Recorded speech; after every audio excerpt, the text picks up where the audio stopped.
All right, Tawabi Wan Washabash, Salaki Tawabi Wan Washalawam Yash Allah. All right, before I go ahead and proceed, I'm going to make sure I'm going live over here. All right, so far so good. Proceed, I'm going to make sure All I'm right. going live over here.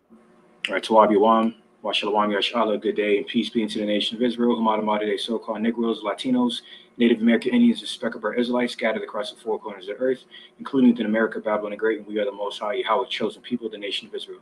So without further ado, as always, just want to give all praise, glory, infinite honor to my power, the God of Abraham, Isaac, and Jacob, whom is the God of the living, Yahweh, Bahashem, Hamashiach, Yahweh Kadash. Also, in the same time, we go to utter Hamashina Kapawadim Lahasaquanim Shal Galabarakab. Just double honors to the apostles and elders of Great Millstone, along with like-minded Sequani, while occupying across the four corners, also pushing the sound doctrine, faith, truth, and sincerity. And shalom honor salutations to Bayashada without the house of David, along with the rest of the one-third elected men, women, and children of Israel.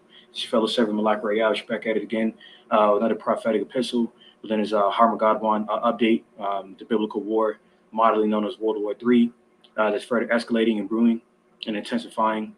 Within the sovereign and differences of these top sovereign nations, including the hammer of the earth, okay, America, Babylon the Great, and a rift that's further intensifying between her and her adversaries, okay, which is why this Harmagadwa update, is basically is more so emphasizing on the further effects of the White House recently threatening North Korea with price to pay, if they were to supply Russia with weapons.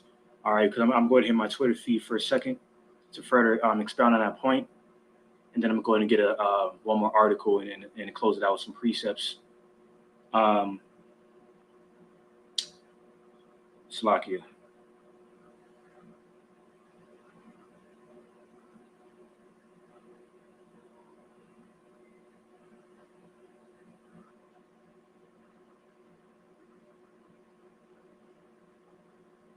Okay, I was looking for a particular article I was looking for.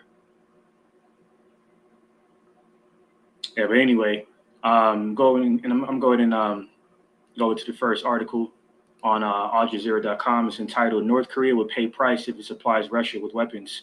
United States says.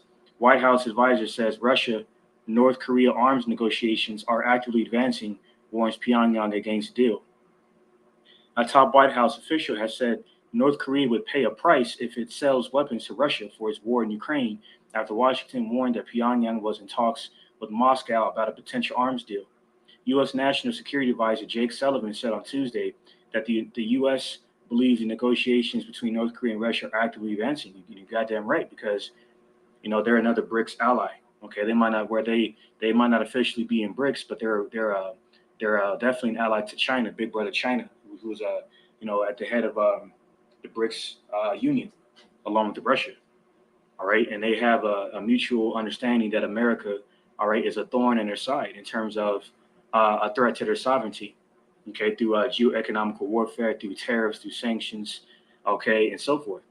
Okay, and this is of that gradualism of of Esau Edom's agenda, where he's looking to inflict harm on people who oppose his Edomite hegemony.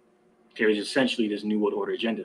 Even though a good number of these nations are down with the cause, they still are at odds with Esau Edom, and as part of the heathen raging, prophesied in Psalm the second chapter, because none of you heathen nations, okay, have next in ruling over this earth. So now what you're doing is you're jockeying for position, okay, and really, to wind up going to war, okay, because we're in that time. And that leads me to this first precept. Start off in Ecclesiastes 3:1. It says, "To everything there is a season and a time to every purpose under the heaven." Jump down to verse 8. All right, and it reads, "A time to love and a time to hate, a time of war, okay, a time of war and a time of peace." All right, so those war drums are beating right about now, okay, ever so loudly, okay, more so now than ever before, because these rumors of wars prophesied in St. Matthew, the 24th chapter, are intensifying to where we're starting to hear about these things more so in the mainstream media, um, as well as within these global media outlets, okay, to further, confirm that, these nations are going to go to war, okay, mainly to rid the world of you know, filth and carnality, okay, that has driven these nations to go to war in the first place by way of this wine and fornication, which is that Western philosophy. This is Joel chapter 3, start at verse 9. This is Joel chapter 3, verse 9. It reads, "Proclaim ye this among the Gentiles, prepare war. Wake up the mighty men. Let all the men of war draw near. Let them come up. Beat your plowshares into swords and your pruning hooks into spears." All right. And this is dealing with, in those, plowshares and pruning hooks are, dealing with, agricultural tools or farming tools. Okay. Indicating that there would be a transition, between from sustaining wealth, and especially in terms of you know economical sense and agricultural sense, to just preparing for full-fledged warfare. Okay, and transition his mind over to full-fledged warfare. Okay, to protect one's interests, and that's why these nations are going to go to war. Okay, it says, "Beat your plowshares into swords and your pruning hooks into spears. Let the weak say I am strong." All right, including North Korea and so forth. Okay, so that proliferation treaty is not going to stop them. It was not going to stop them from further waging war against America, Babylon the Great. Okay, and so forth. And neither was the constant threats of America against North Korea for continuing to indulge in their missile drills. Okay, to further perfect their the striking distance of their ICBM and hypersonic missiles will also come to naught, because this war is written. Okay, Joel 3:11 says, "Assemble yourselves and come, all ye heathen, and gather yourselves together round about. Did the cause thy mighty ones to come down, O Lord Yahweh." All right, so the angels are going to get involved in this war. This is why in Revelation 17 chapter it prophesies how in the midst of this last world's war, okay, Yahweh Shai he's gonna descend back into this realm like a thief in the night, prophesied in 2 Peter the 3rd chapter, and they're gonna make war with the Lamb, like it says in Revelation 17 chapter. Okay, and then all those who are left standing in the midst of this war will be utterly destroyed. Okay, by the Lamb, Hamashiach Yahweh Shai, prophesied in Revelation the 19th chapter. This is Joel 3:12, and it says, "Let the heathen be wakened and come up to the valley of Yahweh Shaphat. For there will I sit to judge all the heathen round about." And Yahweh Shaphat is in the Middle East, around the Persian Gulf and the Euphrates River. Okay, spoken about in Revelation the 16th chapter. Okay, where the kings of the east will prepare for this war. Okay, and this is why Yahweh Shaphat so happens to fall within the eastern hemisphere, where this last world's war will take place. Okay, when these nations will, the nation that opposed this Western hegemony for in its totality would shoot their nukes over here. Okay, prophesied in Revelation 9th chapter, all 200 million thermonuclear missile warheads will detonate in America and leave a basement of destruction within its destroying wind of thermonuclear fire and radiation, projected 1,000,000 degrees. So America has a horrible fate for it, because it's that sinful kingdom spoke about in the scriptures, man. Okay, promoting and justifying all manners of detestable and perverse wicked things. Okay, so especially sexual immorality. Okay, like never before. Okay, this is 2 Ezra 16:7. It says, "May one turn again the arrow that is shot of a strong archer. The mighty Lord Yahweh by Shemeshai sendeth the plagues, and who is he that can drive them away?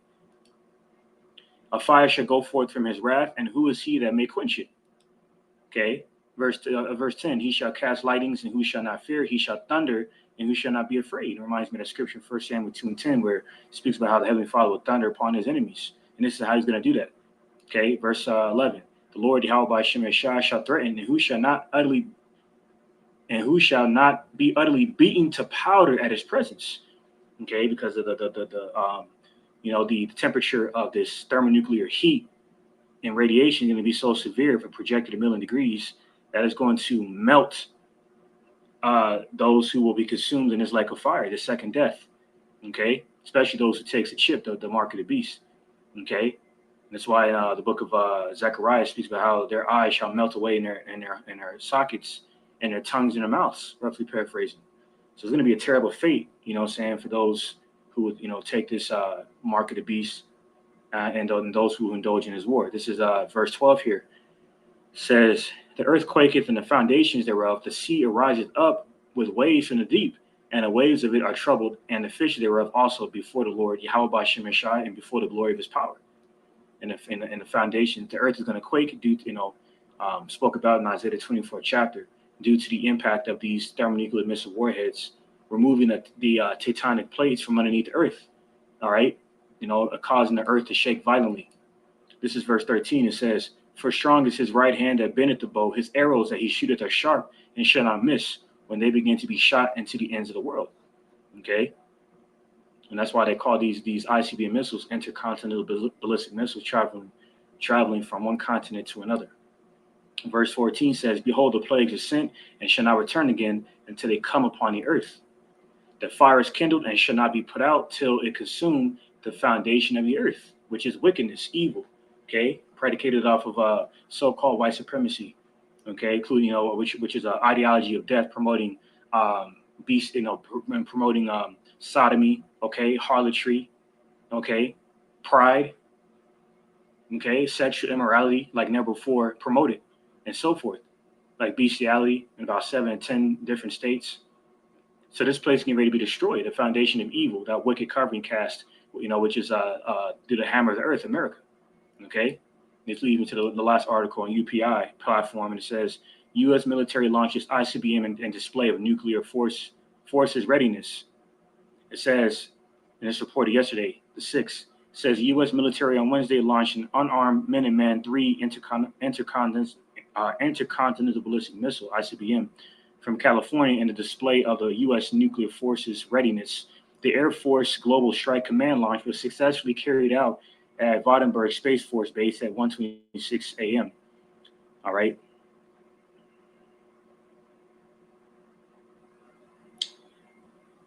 The launch comes amid growing tensions with Russia over its war in Ukraine, and North Korea, which has repeatedly launched a flurry of its own missiles, and most recently failed in its second attempt to put a satellite into orbit.